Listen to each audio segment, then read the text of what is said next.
2nd, 2018. That day was a Tuesday.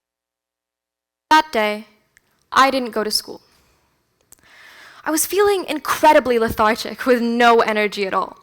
My mom instinctively knew something was off. She noticed I was losing weight, I wasn't as active as I normally was, and I was peeing too often at night.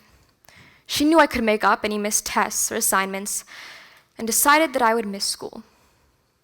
The pediatric appointment we had scheduled for Thursday had to be moved up. At the doctor's, I was asked a couple of questions. I peed in a cup. If you have done that, you know it's awkward. And the doctor pricked my finger to test my blood sugar.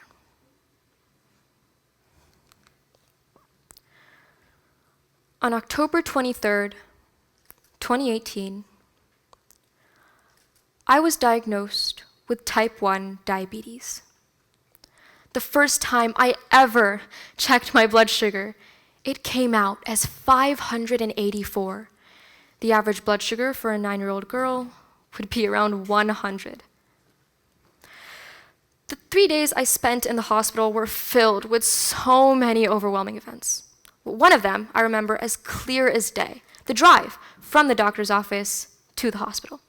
It wasn't long, and it certainly wasn't long enough for me to process my thoughts. I was just told I had a disease. I was just told part of my body wasn't working. I was just told I had to rush to the ER.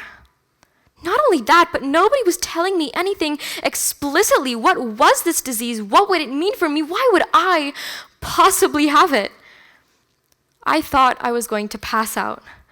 I thought about how much school I would have to miss, although that's the last thing that should have been on my mind. I thought so many things that I didn't know what to think. When my mom and I reached the ER, they started pumping fluids into my body with an IV needle. And then they told us we would have to wait about 8 hours until we could get a proper hospital room.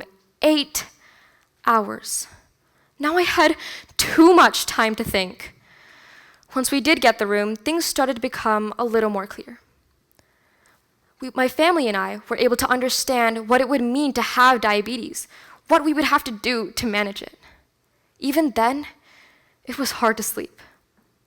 I remember the last night I spent in the hospital seemed to be the longest. I made a decision that night. Type 1 diabetes. This would not change my life. I wouldn't let it. For a little background, type 1 diabetes is an autoimmune disease, meaning my immune system attacked my own cells. Specifically, it targeted my beta cells in my pancreas, which produce a hormone called insulin. Without this hormone, my body can't burn sugar as energy, so sugar that I eat collects in my blood. That's blood sugar. My body can't produce insulin, so I have to take it externally with needles. There's also more than one type of diabetes. Type 2 diabetes is much more common. 90 to 95% of diabetics have type 2 diabetes, while only 5 to 10% have type 1. The difference between the two is that with type 2 diabetes, you develop resistance to insulin, where with type 1, your pancreas just does not have the ability to produce insulin. Aside from injections, blood sugar is pretty hard to manage, and there are tons of other factors that go into doing the job of your pancreas. This is only a fraction of what I had to learn in trainings and doctor's appointments. Now, a year or two later, a friend of mine asked me if I was sad during the time that I was navigating my diagnosis. I said no. I was scared, but not sad.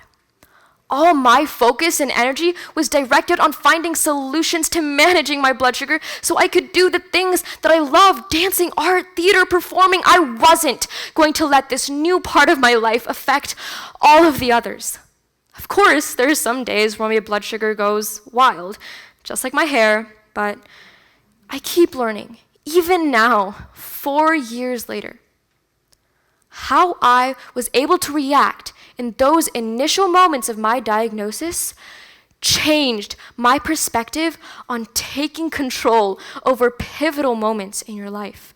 I am here on this stage because I was able to overcome the limitations that diabetes introduced.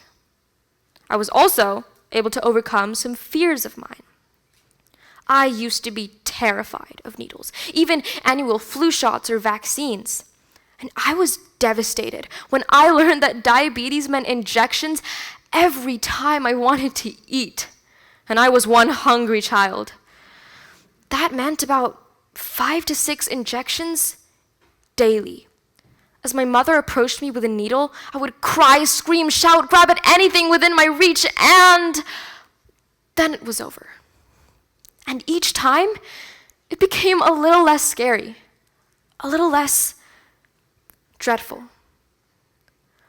I'm not scared of needles anymore, insulin injections, or vaccines. That wasn't a little thing for me, overcoming that fear. That was huge. And I don't think we give ourselves enough credit for small feats of resilience like this, even though they really do mean a lot.